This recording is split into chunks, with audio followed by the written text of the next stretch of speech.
Okay, good. So here is my contact info, and please feel free to contact me anytime for any reason. I like helping people any way that I can.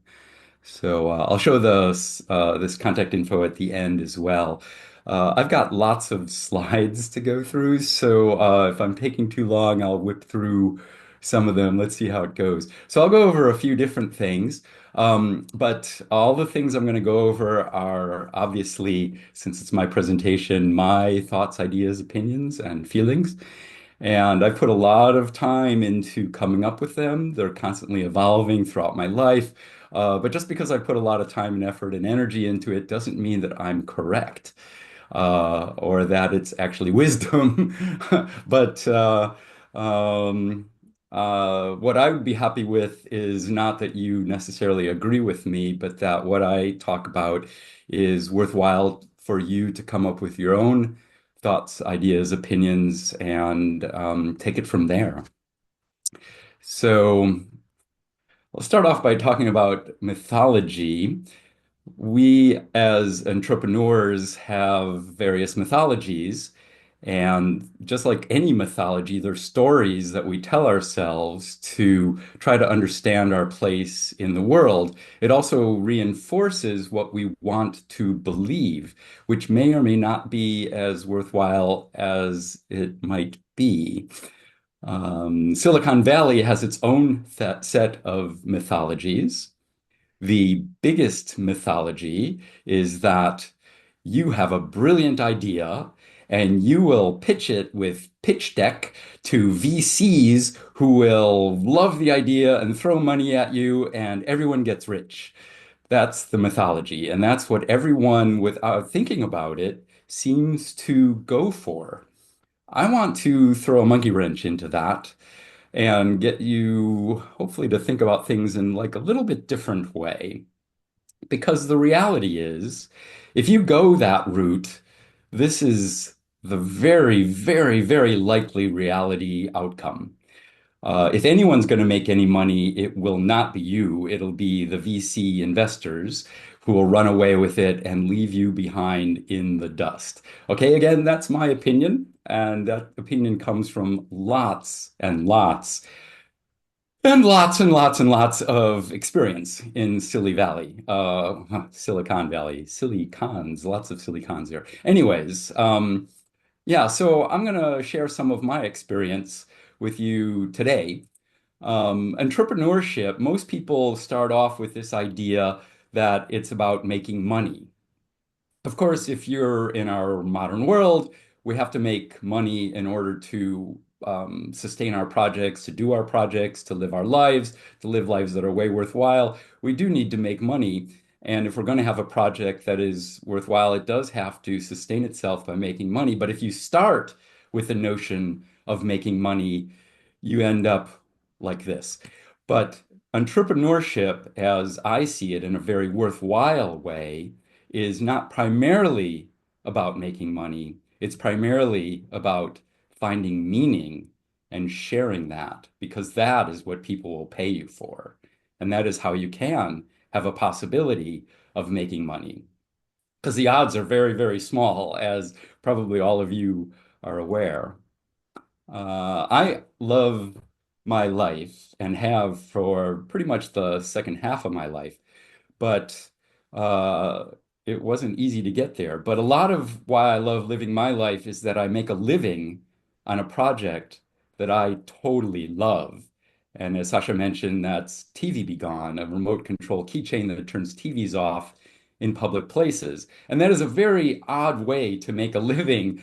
But, and I didn't plan that. Life has its own ways of moving forward in interesting ways. I'll get into that a little more later in the talk.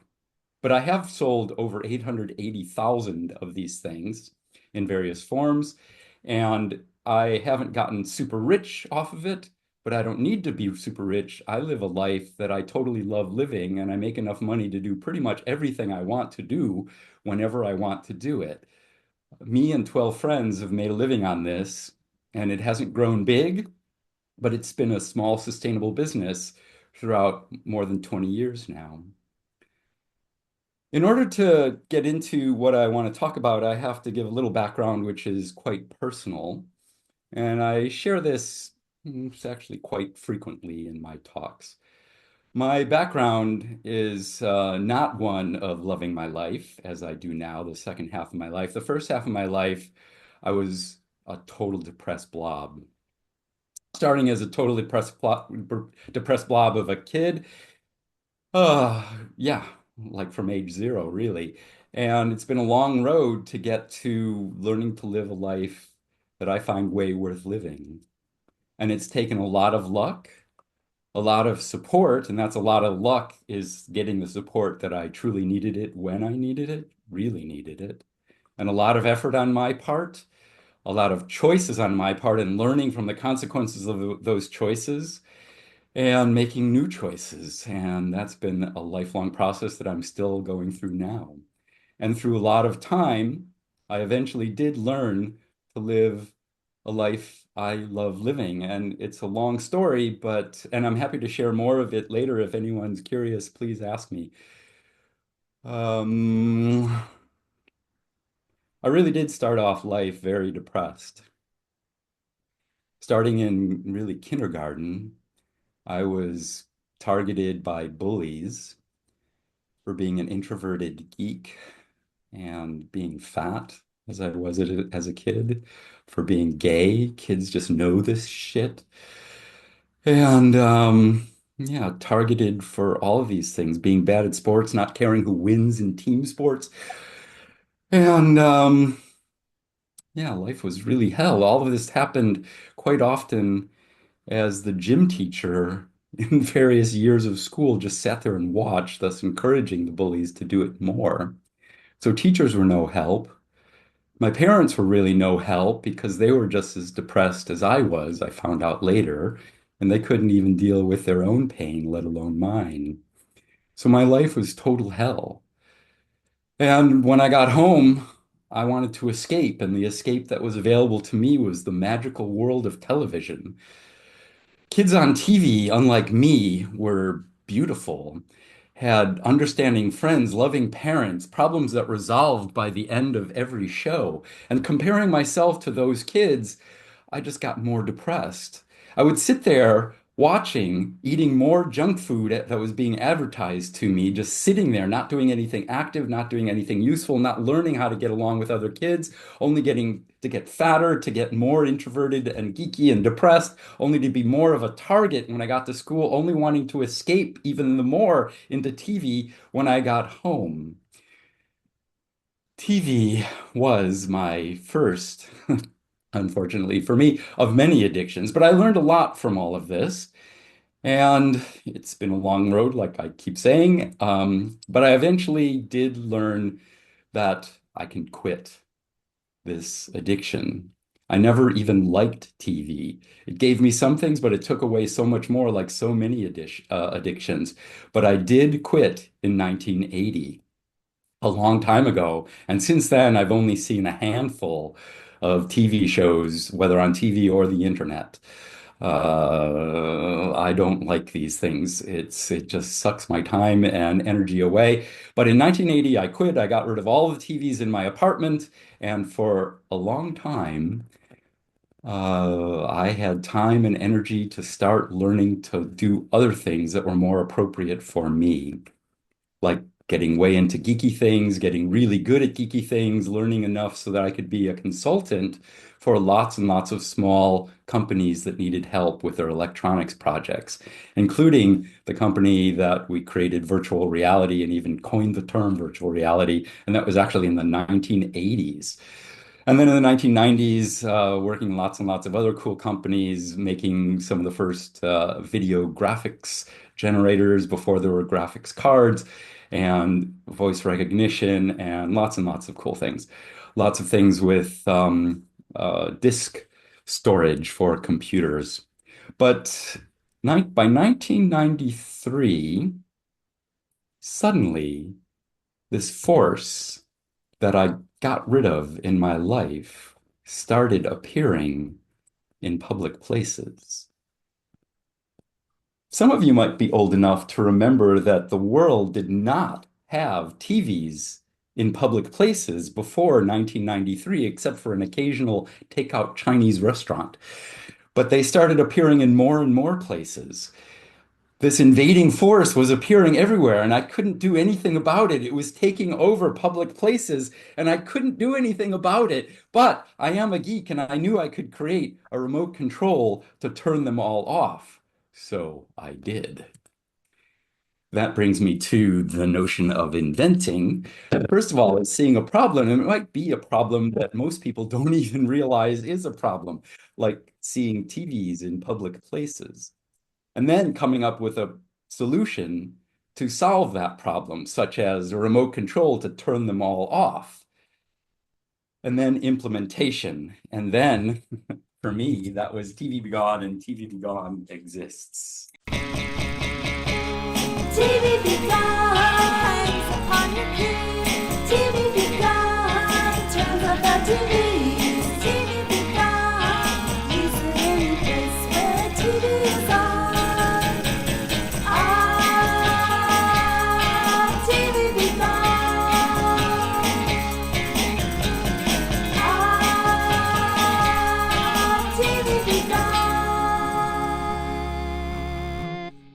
Hopefully you could hear some of the sound there. That was a song that's a friend of mine wrote, a TV Be Gone theme song, which was written for that TV Be Gone commercial that some friends made in collaboration with the songwriter. And we, of course, knew that that would never, ever be put on TV as a TV Be Gone commercial because that was made before TV Be Gone became a viral hit. And we didn't think anyone would want to buy it. I just made them because I wanted one. I needed it. I needed to take that force away from public places so I didn't have to be exposed to this thing which took away so much of my childhood. But the odd thing was, after it did go viral, it was played on Fox TV with 14 million viewers after I turned off all of their TV monitors at their invitation, live on Fox TV News. So life can be very strange. But TV Be Gone was something that I did because I loved it. I really needed to do it. And I couldn't do it totally on my own. Well, I could have done it totally on my own, but it would have taken way, way, way longer. A lot of friends helped because they were excited about it. And that makes sense because if it's something that's meaningful to me, it's probably meaningful to my friends. But it turns out that it was meaningful to others. And over time, as I was talking to my friends about it, and they would tell their friends, who'd tell their friends, it turned out there were a lot of people who thought that TV Be Gone was an interesting idea. And they even said that they would buy one if it was available. So that I saw that as an opportunity, and I made as many as I could afford, which it turns out was 20,000 of them. And I did the math, and if I sold 5,000 of the 20,000, I would break even. And I thought, well, it would take a few years, 5 or even 10 years, but whatever. If I broke even selling 5,000, I could give the rest away, and there'd be all these people turning TVs off all over the world, and that would be pretty cool. And there'd be enough, of course, for all my friends and my friends' friends and all that stuff. But it turns out that I was totally wrong. I did not sell 5,000 in 5 or even 10 years. I sold all 20,000 in 3 weeks. And the first day of sales was determined by a Wired.com article because they needed some padding for 2 in the morning on October 19th, 2004. So I got my website together with a friend after staying up all night. It turns out that there were all these people pressing the F5 button, waiting for the website to go live because they heard about it on National Public Radio interview with me after the Wired.com article came out at 9 in the morning with no sleep. And I guess I did okay in that interview because after that, Fox TV called me, New York Times called me. They put me on the front page of their technology section. People magazine, Newsweek, BBC, Deutsche Welle, Radio France, and on and on and on. I was on virtually every TV station in the world for inventing something that turns TVs off. Life really can be very strange. So, anyways, that was October 20 years of 2004. And here we are 20 years later, more than 20 years later, and me and 12 friends have made a living on this for over that time, selling over 880,000 of them. And we have a small sustainable business that we can make a living doing something that's meaningful to us, something we really love doing. And that is possible. And I would say that it's really desirable. And I encourage people to contemplate that. Because that kind of project might be for you, maybe that's the kind of project you can live your life with. It has been a work of love for over 20 years. And that brings me to the idea of success, because I think it's really important to think about, as an entrepreneur, what success actually means. What does it mean?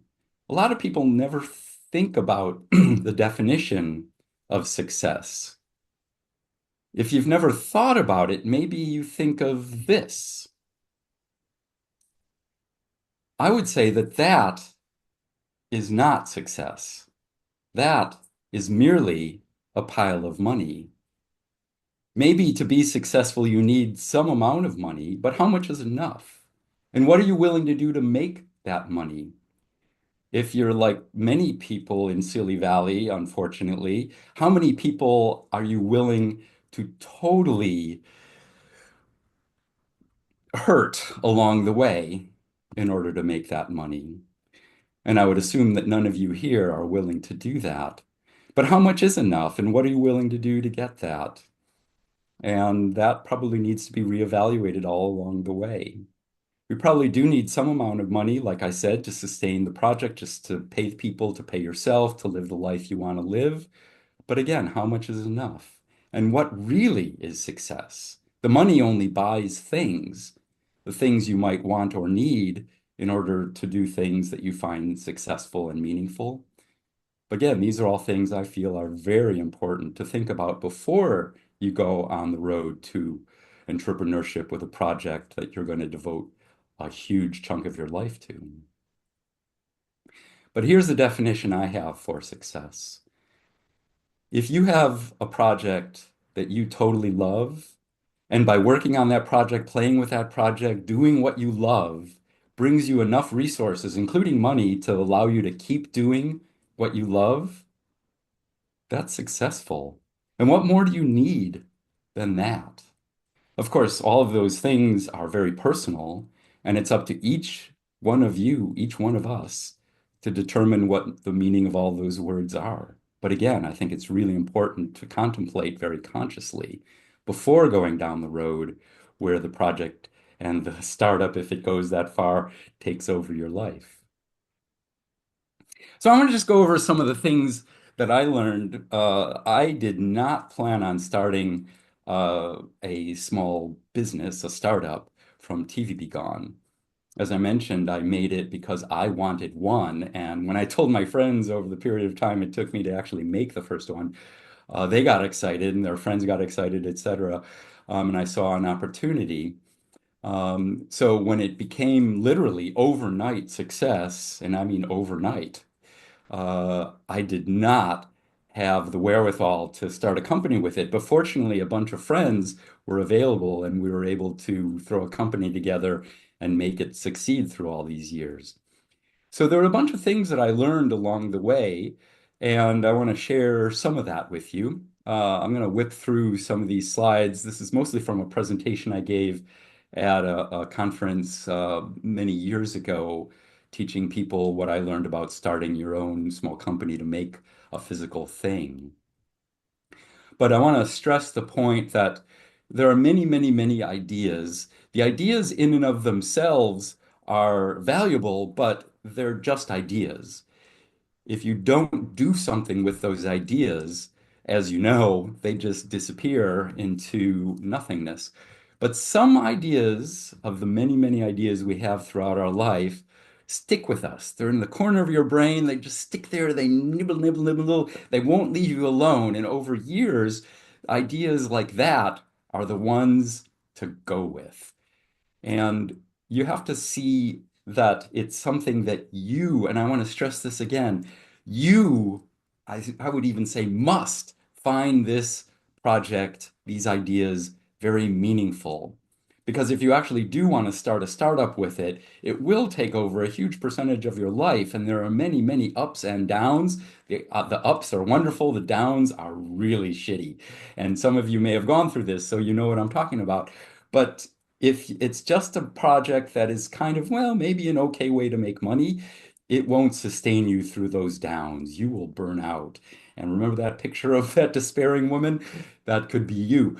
So if it's a project you love, you can remember why you're doing what you're doing, and that can bring you through the downs to get through another up. And through the ups and downs, hopefully have some probability of some kind of success as you define it. So again, having the idea, which is a solution to a problem, and then implementing it, this does take lots and lots of time, which uh, you have to make. That might be one of the hardest parts. But there's a whole bunch of questions along the way once you actually start. And you may think of some of these questions, you may not think of some of them, and there are a whole bunch of questions you won't think of. What's the user interface, user experience? Which physical form does it have? The colors. These are all things to contemplate. How do you implement it? You want to keep it as simple as possible, but you don't want it to be so simple that doesn't have the functionality that your potential customers want. You have to come up with a name that people will remember, one that's searchable and isn't too much like another one that has a URL for a domain, one that isn't taken by copyright, a trademark, either in the US and or Europe and probably China as well, because these are the biggest markets. And then are you going to make it open source or proprietary? And these are big questions. Just as a little example, the weird smiley face on the left, that was my first notion of what TV Be Gone would look like. It was actually a smiley face pin that looked kind of warped, that you'd wear. And the nose was the activation button, and the two eyes were the emitters for all the off codes. And the smiley was just a smiley. But people didn't like that. When I asked people about it, it seemed too conspicuous. And people had this bizarre notion, as I did as well, that if you go around turning TVs off in public places, everyone's going to look around to see who did it. And if they see that smiley pin, they'll probably think it's you. As it turns out, people don't look around to see who did it. They think that the TV's broken. People actually climb up ladders if it's on up in the corner up there. They climb up a ladder and look at the cables behind and whatever. Anyways, I made it stealth though, like the version on the right, kind of Batman-like and sort of 50s looking at a time when TV was less important. Um, I want to say a little bit more about patents, proprietary versus open source, which is only a free license. If you have a patent, it will cost a minimum of 30,000 US dollars and probably more. If you have a free lawyer and do all the work yourself, I'm sorry, if you do all the work yourself and a cheap lawyer, it'll cost $30,000. That's what I had when I first started thinking about TV Be Gone because my brother is a patent attorney and he did the work for really cheap and I helped with most of the work and it cost $30,000. So open source is just a license which you can download for free and only takes a few minutes and it's free. If someone violates your patent, infringes on the patent, um, you will spend a minimum of hundreds of thousands of dollars and months of your life in court fighting that. And as a small time business, a small startup, you cannot afford that. So basically, if someone does that, you lose. If you're open source and someone does that, same thing. You'll spend hundreds of thousands of dollars and months of your life in court.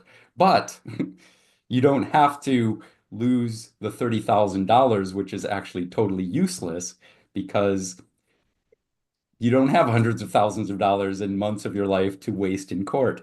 With the open source, you just hopefully Excuse me. I was sick for this first time in 16 years a couple weeks ago. I still have a little bit of a cough.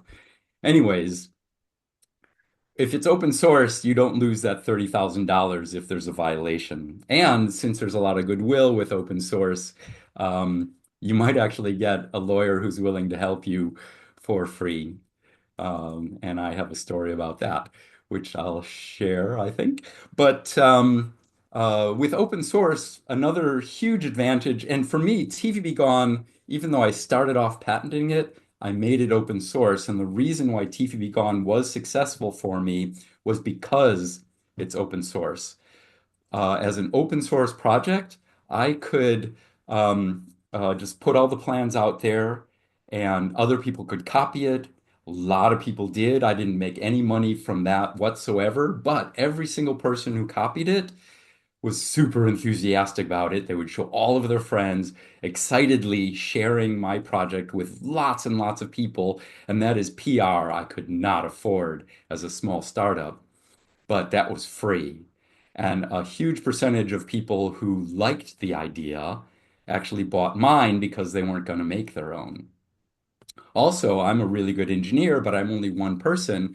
And because it was open hardware and all these people saw the open source plans, a lot of incredibly creative, talented engineers helped me improve my project for free.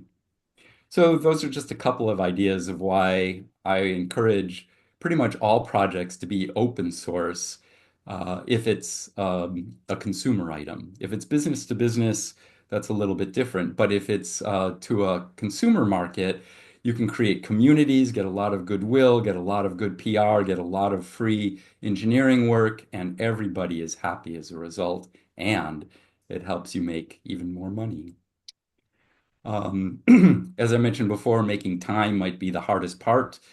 So making time, it took me 10 years to make time to start making TV Be Gone after I had the idea. So, but it did take over after a while and it became my life. And I couldn't do all of that in the short amount of time that I wanted to do it in without all of these different friends.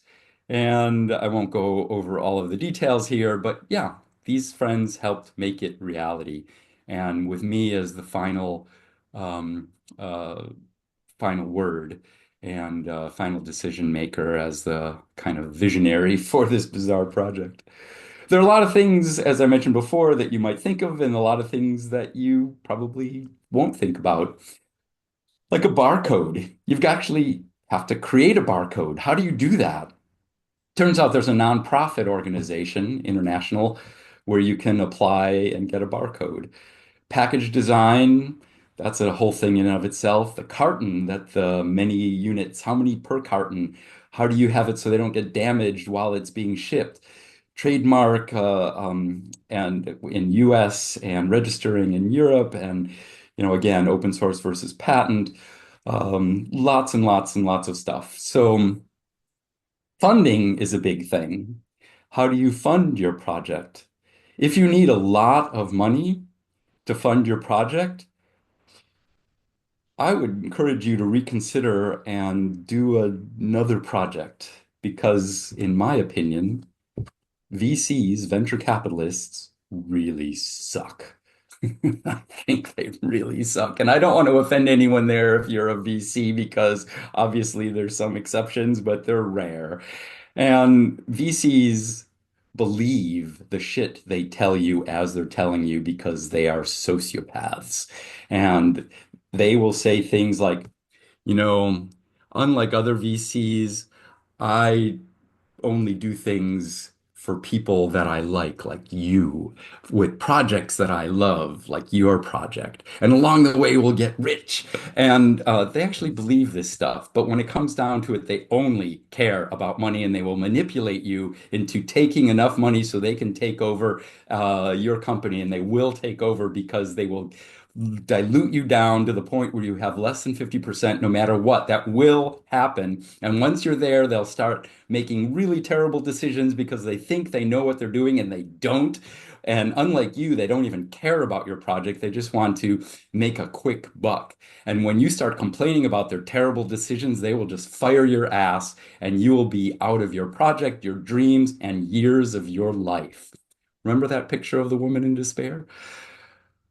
Again, this is my opinion, so you don't have to agree with me, but I have seen thousands of examples of exactly that, and some much worse stories than that.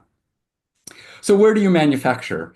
I tried looking, and I lived in San Francisco back in when I did TV Be Gone, and I wanted to make it locally. Like, this is Silicon Valley.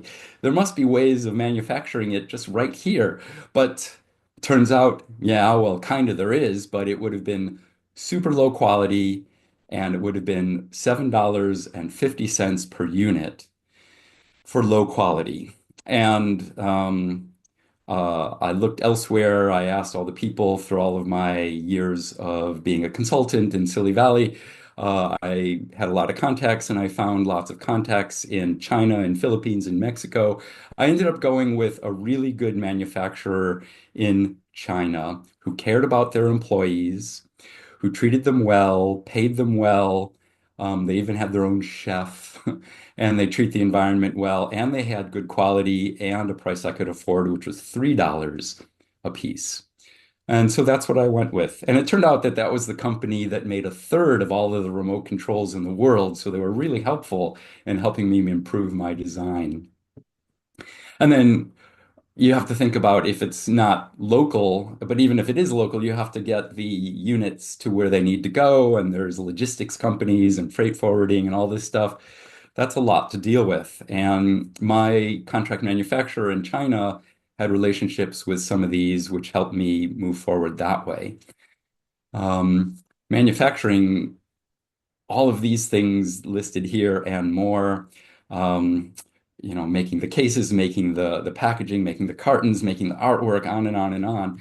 You also have to, yeah. So, anyways, these are just some pictures of actually making TV Be Gone from the early days, and some parts are hand soldered. Most of it's done with robots, but there is stuff that needs to be done with hand soldering. And these are people who I actually got to know through the months of setting things up. And my Mandarin became good enough so we could actually chit chat and we liked one another. And going there once a year to make sure that we know each other's faces and body language and attitudes. So when the inevitable miscommunications happen, which happens all the time, misunderstanding, we could know that we actually like each other. And so that was really helpful. You do have to come up with testing. So here's the test, which people on the assembly line really liked doing. There's a TV over there. This woman is holding a TV Gone before packaging it on the final part of the assembly line, and she turns the TV off, and then it's packaged. So there's some packaging. Yeah, and these people, after years and years of working on my thing, they're still the same people who make TV Be Gone. So here's another story that a mess up of mine. I like sharing the things that I really messed up on so that other people can make their own stupid mistakes rather than repeat mine. I had no idea about business when I threw the company together. Cornfield Electronics is what I called it, because I named it when I was in the middle of a cornfield at the University of Illinois, south of Chicago. So anyways, I didn't know how to set a retail price and also a wholesale price. I kind of remember through the years of hearing a rule of thumb, well, you figure out your price, your costs, and then multiply by five, and that's a good retail price. I'm like, well, I don't know anything else, so I might as well do that. My cost was like $3. So five times that is 15. So since it's America, 14.99. Great. So after it became an overnight success and my website crashed from too much web traffic and selling all 20,000 so quickly and not being prepared and on and on. And I finally had, after 3 months, time to do some bookkeeping. And I paid everyone what I agreed to pay them, which was paying them well for what they did helping. And then I would get everything that was remaining after I paid everybody and the vendors. And the amount that was left was zero. Zero. After 3 months of incredible amount of work and excitement and stress, I had $0 remaining. And I was just lucky that it wasn't negative, which it very well could have. It was just total luck that it was zero and not negative. So after that, I raised the price to 19.99. But wouldn't it have been nice to have that extra $5 per unit? And it was actually 250,000 units that I sold in the first 3 months. So that would have been 250,000 times $5 profit for me personally, which I could have probably done some cool things with. But so it goes. That's how I learned. So please don't make that mistake. Yeah, story time. That was the story. Yeah, coming up with a website,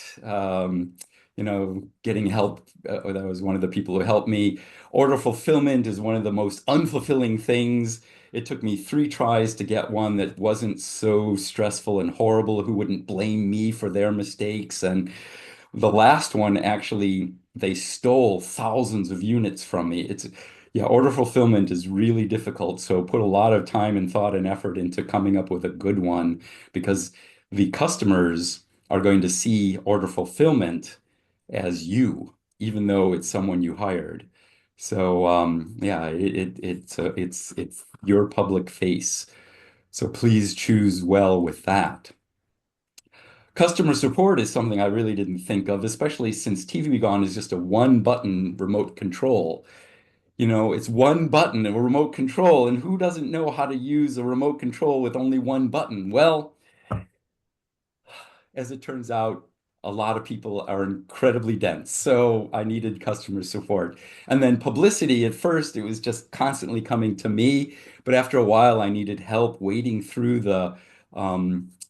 basically a couple of hundred requests per day. So I had to hire someone to help me there. Answering sales calls, well, you don't want to do it like this guy. So also, I highly encourage you again to do a project you really love because it will be stressful and there will be times when you absolutely hate the idea of your project. That's necessarily the case for everyone who has a startup. So, again, do something that you really love and it gets you through those times. Another thing that I learned through the years of doing my own stuff, is this one rule that I came up with. And this is one of the more important things in this talk.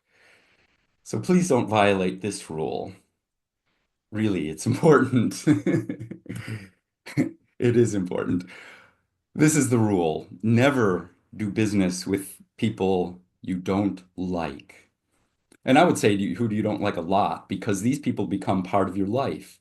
If you have a startup, it really is a huge, huge, huge part of your life, most of your life. And if you're working with people who you don't like, then you're spending lots of your life with people you don't like, and your life becomes pretty shitty. And I learned not to violate that, but another story. I did violate it with TV Gone.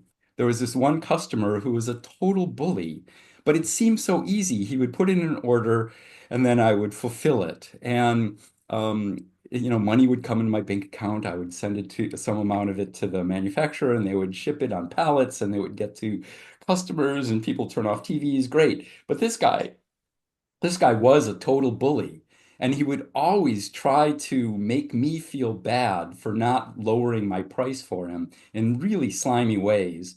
And eventually he copied the project. It's an open source project, which he stole. That's really hard to do. He could have just copied the plans as I had them free for the download on my website. But no, he hired some really crummy reverse engineering company in China and made a really terrible version. I ordered a bunch of them, and TV Be Gone fans told me within about an hour, maybe an hour and a half of when this went on sale, and they said, you should be aware of this. So I ordered a bunch, and like a third of them don't even work. And the ones that do work didn't even work well.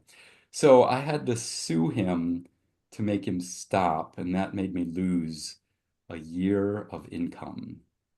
And even though the lawyers were lawyers who I liked, they were really cool. I didn't like the process of needing to go to court and all of that. It was a really stressful time. So yeah, remember this rule. Never do business with people you don't like. It will come back to bite you no matter how tempting and easy it seems. Please don't violate that rule. So, small sustainable business. TV be gone. That's what it is. And that's enough. I have more money than I need to live a life I love living with this. And I just want to go over this in a slightly different way one more time.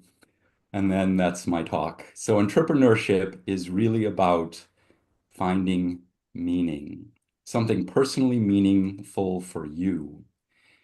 And if you're going to do entrepreneurship, many of you are probably doing this, but this hopefully reinforces it.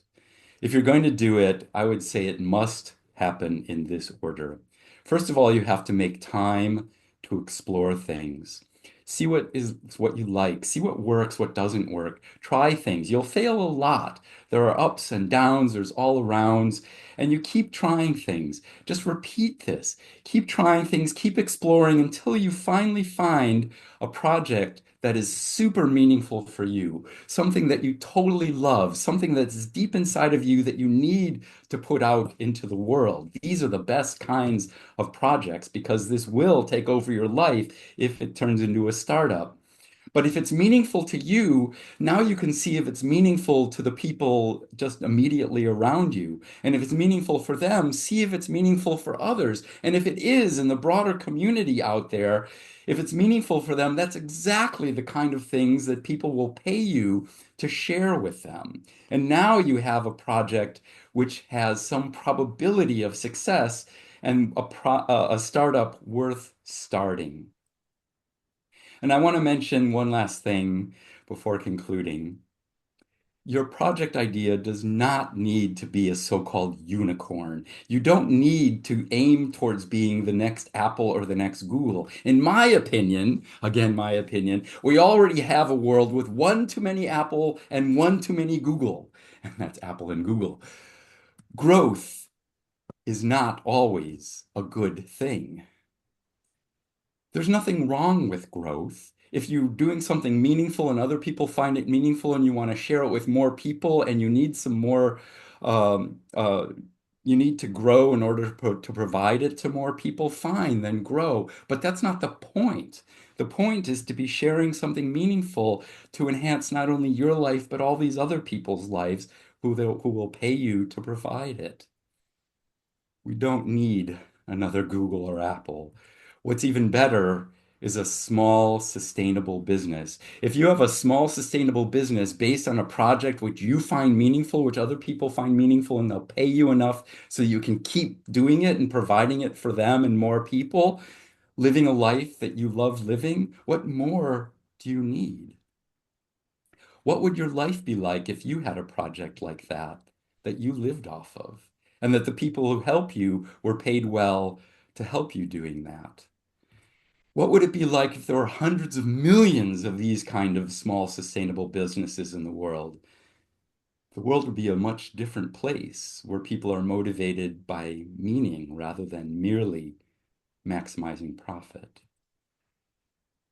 So the future is up to us as we create it in the ways we create it by the choices we make. We don't know what the outcome will be, but we do know that if we wait for our leaders to try to create the future for us, we will all be fucking dead. But while we're alive, it's up to us to explore and find cool, meaningful things, cool projects that we can share with us to help our lives. We can keep trying new things and we can keep doing these cool things. And maybe our lives improve, and maybe the lives of others around us improve, and maybe even the world improves. So, anyways, that's my rant. Maybe this is worth a try to contemplate. Here again is my contact info. So, thanks again for inviting me, and thanks for your time and listening to my rants. Thank you, Mitch. I really appreciate you taking the time to talk with us.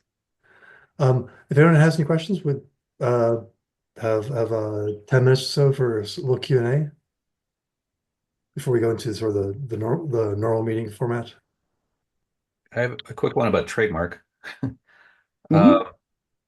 Uh, I know I 100% agree with you about patents. I'm not sure that I spent quite that much on getting patents, but once you have them, you're like, wait, I can't enforce this because I can't afford to. But I don't feel that way about trademarks at all.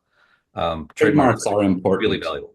Yeah. Okay. And was the dispute that you had where somebody stole your thing, which was already open source, was that a trademark dispute, or what was actually the issue there? Yeah, so he it was actually a bunch of things. So he copied everything except the packaging. He made an even cheaper package, and he used my name, TV Be Gone. He used my name, Mitch Altman. He used my company Yeah. name, Cornfield Electronics. Okay. So all of these angry emails started coming to me. Sure. So, yeah, so I had to sue him to make him stop. He was in the UK, and in the UK, lawyers are even more expensive than in the US. And in the US, you can sue anyone for anything, and there is a notion of frivolous lawsuits, but they're kind of rare to be thrown out for a frivolous lawsuit. But in the UK, it's kind of the opposite. In order to stop people from suing each other the way they do here, or in the US rather. I'm in Berlin, but they make it so that even if you are 100% in the right and you go all the way through court and the judge agrees you're 100% in the right and the other person is 100% in the wrong, the most they will grant you is 65% of your legal fees. Yeesh. So that's what I ended up getting, which made me lose a year of income. So yeah, a word about trademark.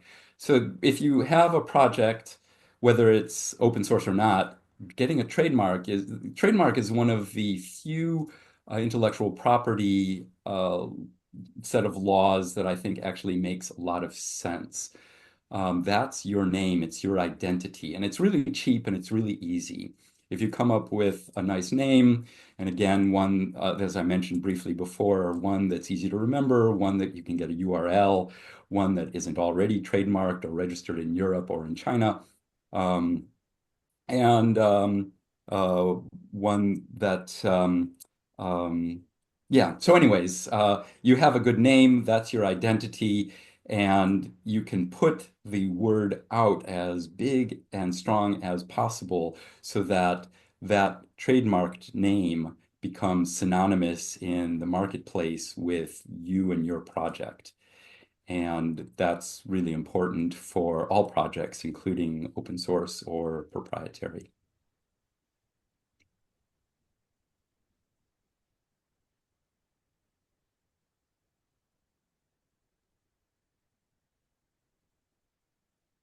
I have a question for you, Mitch. Is um, the I'm sure this is something that everybody here is aware of, that a huge percentage of startups fail. Like I think it's over 90%. And I think for hardware startups, I'm sure it's even higher than that. Um, what is what's sort of your viewpoint of a way around that, or a way of addressing that issue? Um, Yeah. or is there one? I mean, just that, or just be aware of it. Yeah, so this is really important. It's a lot of hubris to have a startup thinking you will beat those odds, and it's actually worse than what you just said. So it's way more than 90% fail. They don't last a year. And of the ones that last a year, way more than 90% fail before 5 years. And of those, the ones that last 5 years, way less than a small percentage actually make a profit. So it's incredibly teeny odds for actually being successful for any definition of success. So it does, and I don't want to talk anyone out of going through the process because the process can be very fulfilling and rewarding, full of stress and ups and downs. But you learn so much about yourself, about the people you work and play with, hopefully all people you like, and hopefully you still like them afterwards. Um, so, how do you beat those odds? Well, mostly you can't, but you can increase the odds of success as you define it by choosing a project that you feel personally is meaningful and that is deep inside of you needing to come out so that you need to share it with the world. And you don't do that before asking lots and lots and lots of people in various ways if it's something that they do find meaningful, that they are willing to pay you for. And still, there's no guarantee of success. There's no guarantees in pretty much anything in life, except that you'll be dead. But while you're alive is when you have the chance to do all of these cool, interesting kinds of things. So if you have a project that you find meaningful and that other people find meaningful, and again, as I've repeated before, those are the kind of things that people will pay you for to share with them.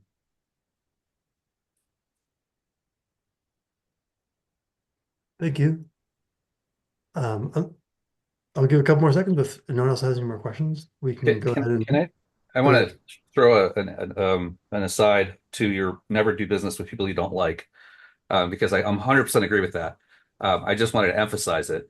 Um, in my experience, like if you're getting into any kind of deal with somebody else, you have a contract. If it's not something that you'd be okay with just on a handshake, you might as well not have the contract. Because if somebody really wants to scorch you, they will. And you don't want to, litigation truly just eats your soul. So you have to think, it's like, what's going to be my recourse if they decide to breach this contract? It's like, oh, you can sue them. It's just like, do you really want to do that? So it's incredibly important to go into business with somebody that you would have done it on a handshake. You didn't even need a contract. I mean, I'm not saying don't have a contract, but just because you'd like to have it, spell out the terms. But you really have to be prepared to just be like, this is somebody I can actually trust. So I totally Yeah. agree with that rule. And I'll even reinforce it more by saying not only people who you're partners with, but like contract manufacturer, order fulfillment people, your customers, your vendors, everybody, and including lawyers who you might have to resort to at some point or other, which pretty much all startups do. And it always seems like it's a unique thing when you do, and it is, but it's not unique that pretty much all startups need to resort to that at some point. So, but yeah, if you always work with people who you like, it way minimizes the need for those lawyers. Yeah, life is just better too. It's Yeah, just it's just more fun. it is. And the ups are way more up. Yeah, I'd like to add to that. Sometimes you don't know who you like until it's time to not like them. Because I've been in situations and I've seen two sets of friends who have started businesses together and operated it for years, have gone through business divorce multiple times. And so sometimes you don't know you're not going to like them because situations change and success sometimes breeds contempt and friendships breed contempt. And people get jealous and personal, and they turn really quickly into somebody you don't like at the moment. And so operating agreements is a big deal. So I would urge everybody to get proper operating agreements where hopefully you're the majority and you have some force you can institute in case of an issue. Yeah. Yeah, because things do change all the time. And if it turns out that you stop liking someone, something has to change. And if you're the one with the company and the other person's an employee or a vendor or whatever, then this is not the fun part of having a company, but it's time to part ways. And if you're someone who doesn't have the upper hand in that situation, it's probably time for you to leave. Yep.